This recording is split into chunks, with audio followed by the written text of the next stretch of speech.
Okay finally. Finally already मैं 2 lecture ले चुका हूँ, ये मैडम का लेक्चर है, मैं रिप्लेस कर रहा हूँ।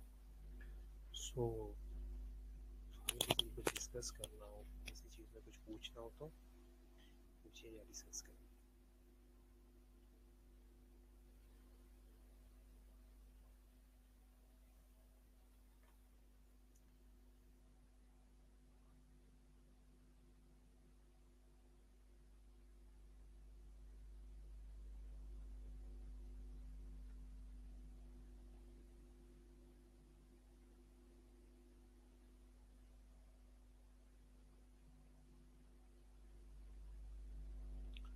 किसी को कुछ पूछना हो या कुछ डिस्कस करना हो तो बताओ। लास्ट लेक्चर में किसी का कोई क्वेश्चन? मॉर्निंग वाले लेक्चर में, मॉर्निंग में हमने डिस्कस किया था ये बीपी के बारे में, कुछ चीज़ें डिस्कस किया था, तो उसके बारे में अगर किसी का कोई क्वेश्चन हो तो पूछो, या इससे पहले अगर किसी लेक्चर में कोई क्वेश्चन हो तो पूछ सकते हैं। क्योंकि लास्ट लेक्चर है, आई थिंक ये लास्ट लेक्चर है आप लोग की छुट्टियाँ हो रही है।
सिर्फ 4-5 स्टूडेंट चाहिए, बाकी इधर है।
ये 3-4 बच्चे हैं, बाकियों को मैसेज कर दो।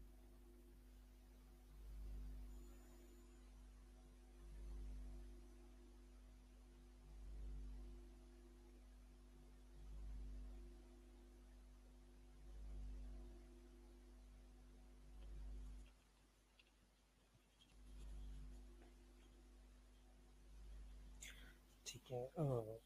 इन्फ्लेशन डिफ्लेशन के लिए आइए, बीपी को इन्फ्लेट और डिफ्लेट करने के लिए किस चीज़ को हम यूज़ करते हैं और क्यों करते हैं।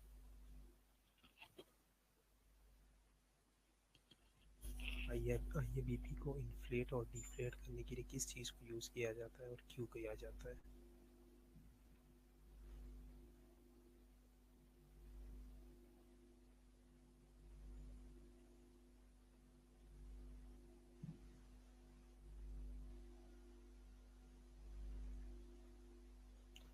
इसके लिए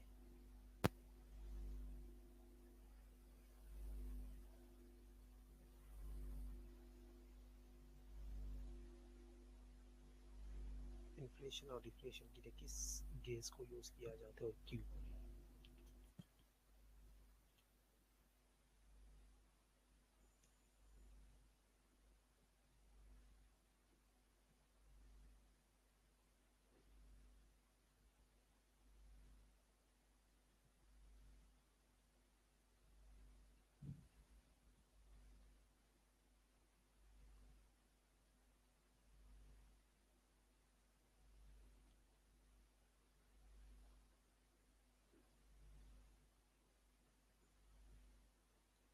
ठीक है, आपने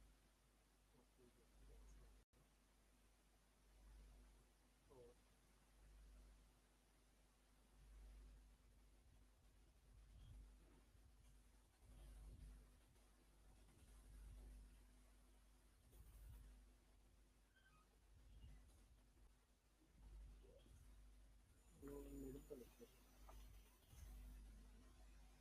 मेरे पास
what are the contraindications of IAB?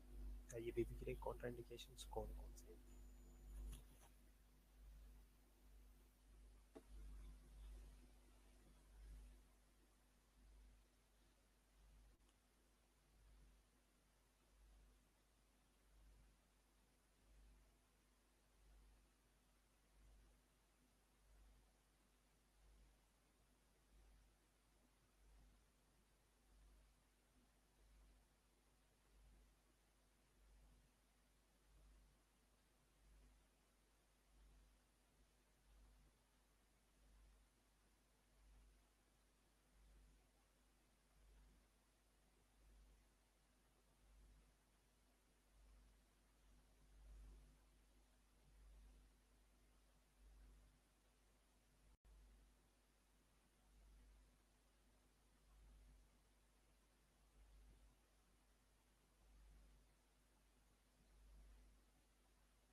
peripheral occlusive disease in thromboembolism, ठीक है, और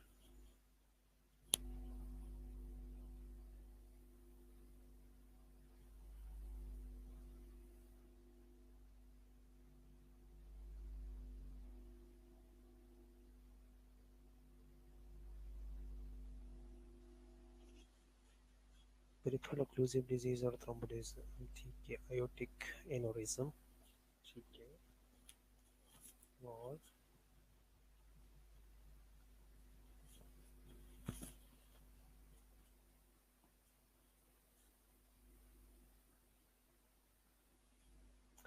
aortic insufficiency, very good, okay, और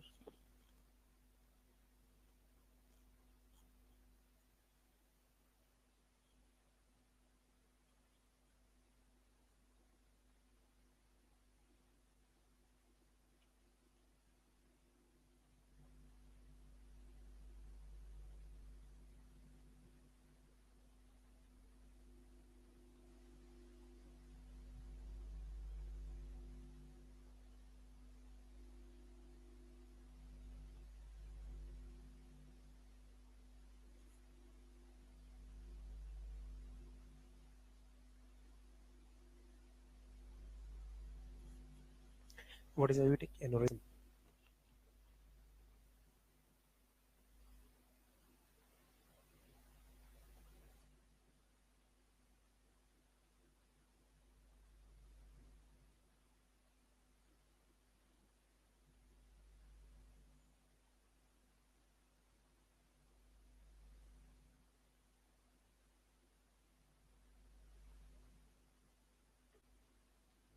What is aortic aneurysm, ठीक है,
okay, distinction between one of wall of aorta, balloon like bulge, very good.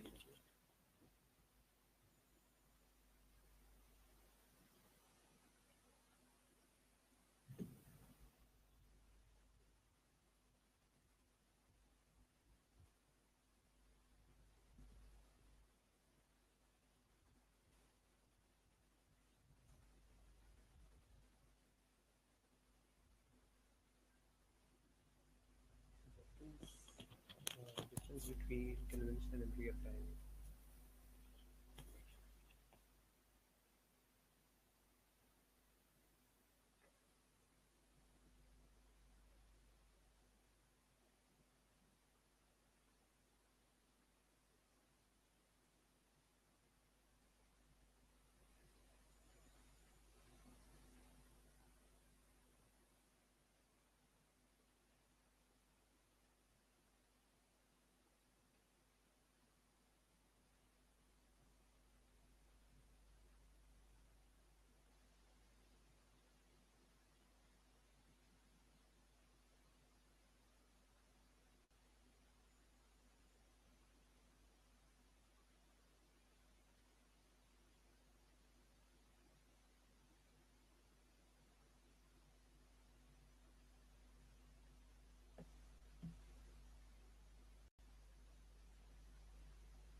Difference between conventional and real timing, दोनों में क्या difference है?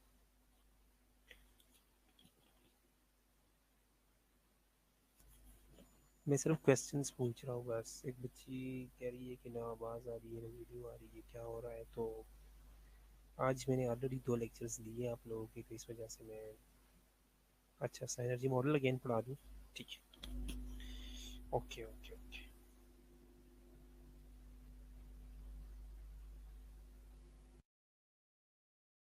तो एक बच्ची कह रही है कि साइनर्जी मॉडल अगेन पढ़ा दूँ।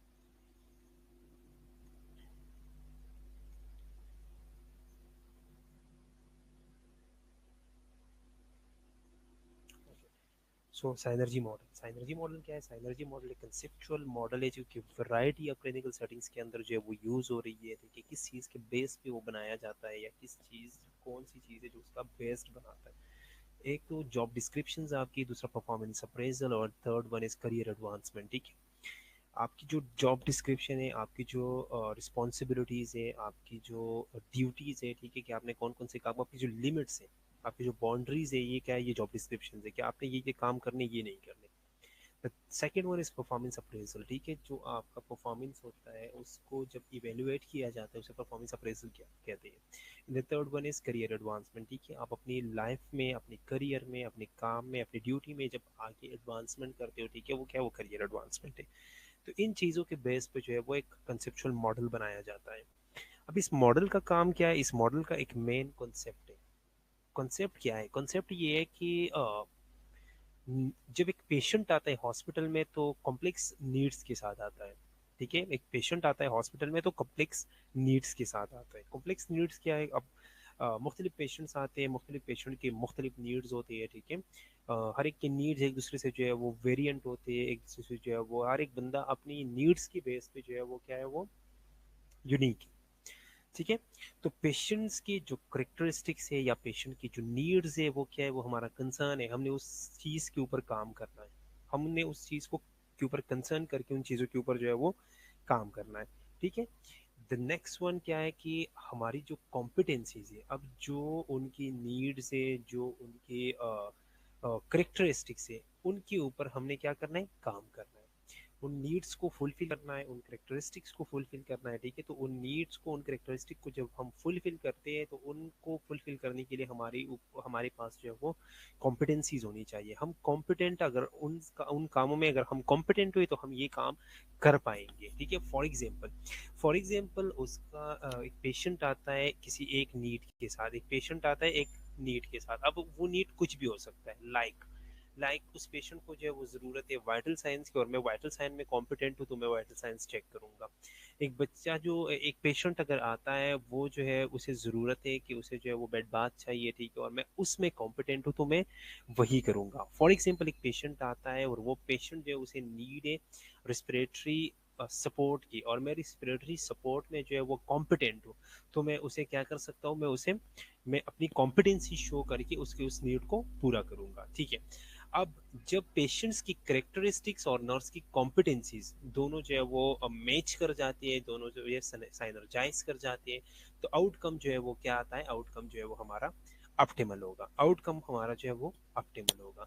अच्छा, वैसे तो काफ़ी सारी जो करेक्टरिस्टिक के पेशेंट्स की काफ़ी सारी करेक्टरिस्टिक होती है, ठीक है, सेम एज हमारी जो है वो काफ़ी सारी जो है वो कॉम्पिटेंसीज भी होती है, लेकिन कॉम्पिटेंसीज और करेक्टरिस्टिक दोनों जब मैच कर जाते हैं, अब मैच कैसे, अब हमने क्या किया, अब काफ़ी सारी कॉम्पिटेंसीज होगी अब नर्सिस के अंदर, ठीक है, या इसी तरह जो है वो पेशेंट्स की जो है वो भी काफ़ी सारी जो है वो नीड्स होती है। तो अब इन चीज़ों को इन्होंने क्या किया, एक यूनिट के अंदर जो है वो डिवाइड किया, या एक यूनिट की बेस पे, फॉर एग्जांपल उन्होंने क्या किया, अगर क्लिनिकल जजमेंट है तो उसको एक में, मतलब उसके अंदर जितनी चीज़ें आ रही है वो एक में डाल दिया, ठीक है, तो उन्होंने एक ग्रुप सा बना दिया कि 8 कॉम्पिटेंसीज जो है वो हमारी है, ठीक है, 8 कॉम्पिटेंसीज जो है वो नर्स की है, और 8 करेक्टरिस्टिक जो है वो पेशेंट की, सिम्टम सिस्टम की, और या जो है वो यूनिट की है। ठीक है, यहाँ तक समझ आ रही है? 8 करेक्टरिस्टिक्स जो है वो किसकी है, 8 नीड्स जो है, 8 नीड्स के साथ, 8 बेसिक नीड्स के साथ जो है वो कोई पेशेंट आता है, सिस्टम या यूनिट है, ठीक है, और 8 जो हमारी कॉम्पिटेंसीज है वो 8 पे जो है उन्होंने कंप्राइज कर लिया। ठीक है। अब आगे देखें, इनको क्या किया, इनको इन्होंने जो है वो कैटेगराइज कर लिया। अब कैटेगराइज किस तरह किया, 1, 3 और 5 में, ठीक है। 1 जो है वो लो है, ठीक है, और जैसे जैसे जैसे ऊपर जाता है, ठीक है, जिस तरह 3 है, 3 उससे हाई है, ठीक है, फिर 5 है तो 5 उससे हाई है, ठीक है। तो 3, 1, 3 और 5, ठीक है, 1 जो है वो लो है, और 5 जो है वो बिल्कुल हाई है, ठीक है, और 3 जो है वो क्या है, वो बीच का है। अब इसी तरह जो है वो हमारी कॉम्पिटेंसीज भी है, 1 जो है वो कॉम्पिटेंट बंदा होता है, और 5 जो है वो क्या है, वो एक्सपर्ट है। कॉम्पिटेंट और एक्सपर्ट में क्या फर्क है, कॉम्पिटेंट ये है कि उसके पास जो है वो सफिशिएंट नॉलेज है, उसके पास सफिशिएंट नॉलेज है एक काम को करने के लिए, ठीक है, उसके पास नॉलेज है, वो काम कर सकता है। बट एक्सपर्ट कौन होता है, एक्सपर्ट वो होता है जो कि वो उसके पास एक्स्ट्रा ऑर्डिनरी नॉलेज होता है उस चीज़ का, एक्स्ट्रा ऑर्डिनरी नॉलेज है, ठीक है, उसके पास सिर्फ सफिशिएंट नॉलेज नहीं है कि सिर्फ वो काम कर सकते, उसके पास एक्स्ट्रा ऑर्डिनरी नॉलेज होता है उस चीज़ का, ठीक है, तो वो बंदे क्या होता है, वो एक्सपर्ट होता है। ठीक है, वो बंदा एक्सपर्ट होता है। अच्छा, अब एक्सपर्ट और कॉम्पिटेंट का पता चल गया आप लोगों को?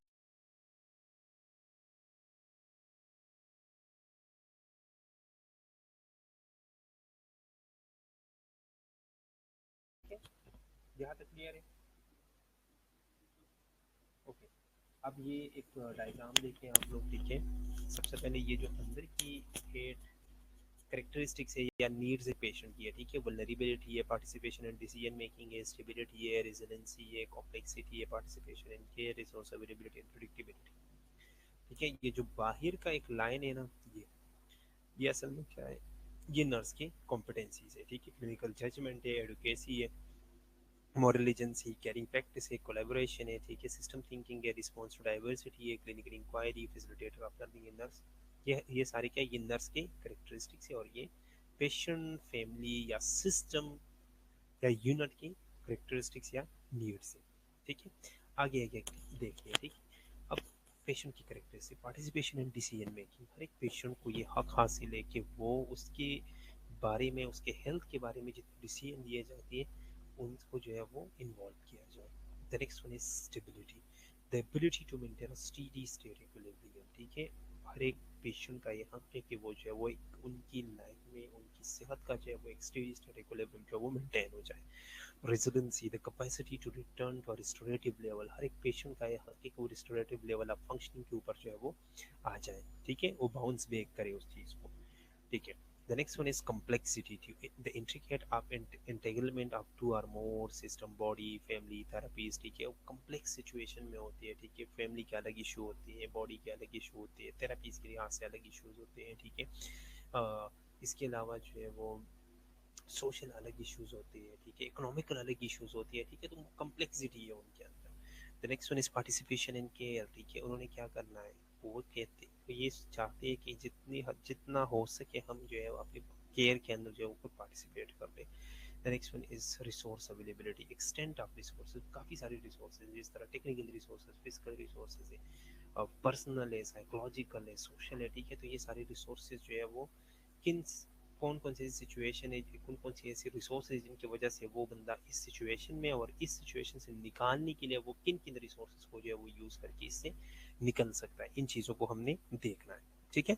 The next one is predictability. Predictability, the ability to expect a certain course of event, a course of illness. Predictability, हम देखते हैं कि यार आगे ये बंदा इस वक्त में अगर इस पोजीशन पे है तो ये आगे इस पोजीशन पे जा सकता है या इस पोजीशन पे आ सकता है।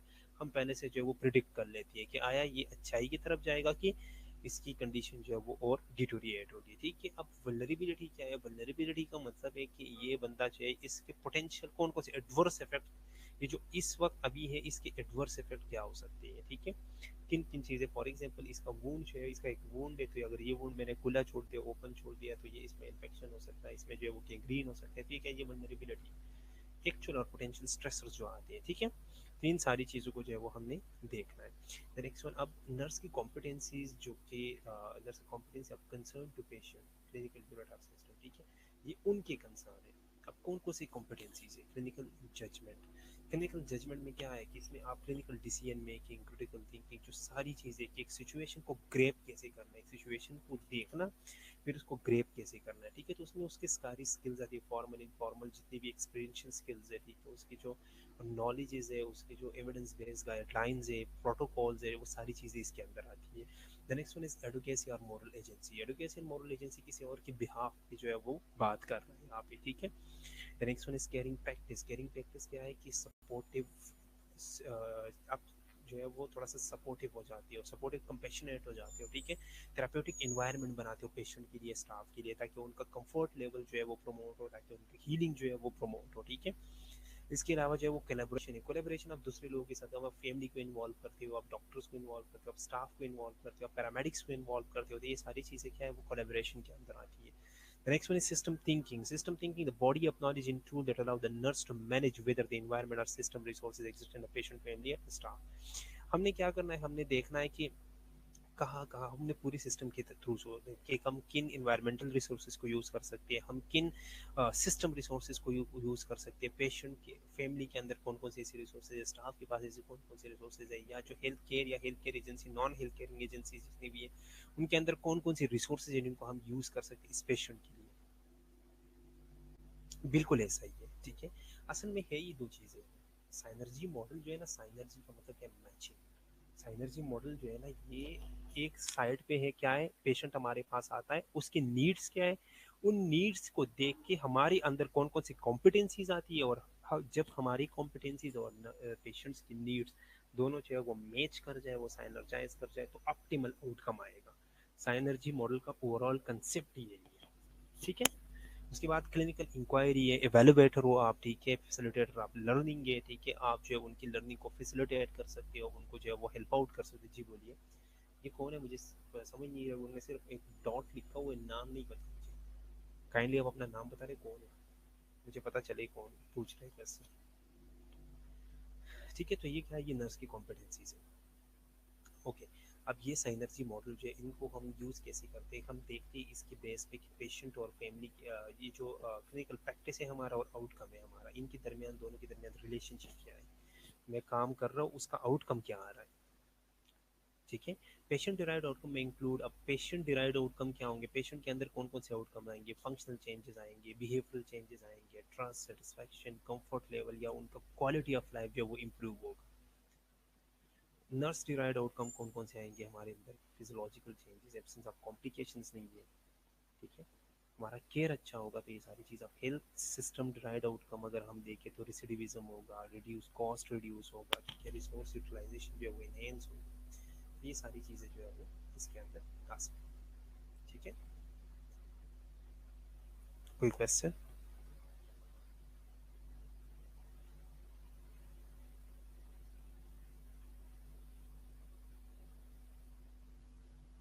या फिर कोई क्वेश्चन?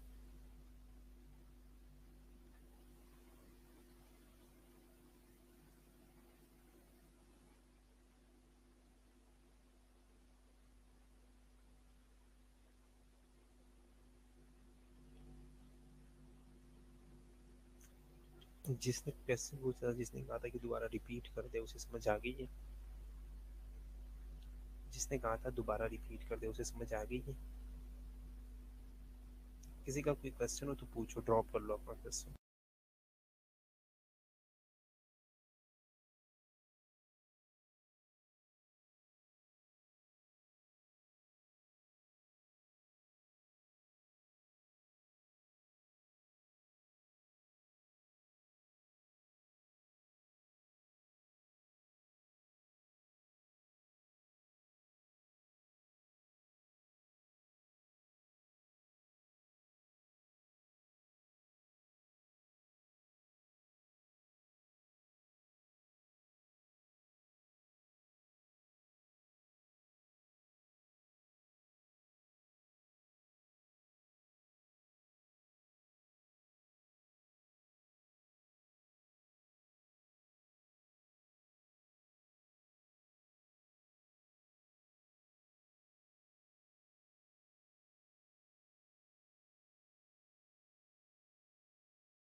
समझ आ गई है?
जी मैं अटेंडेंस मार्क कर रहा हूँ।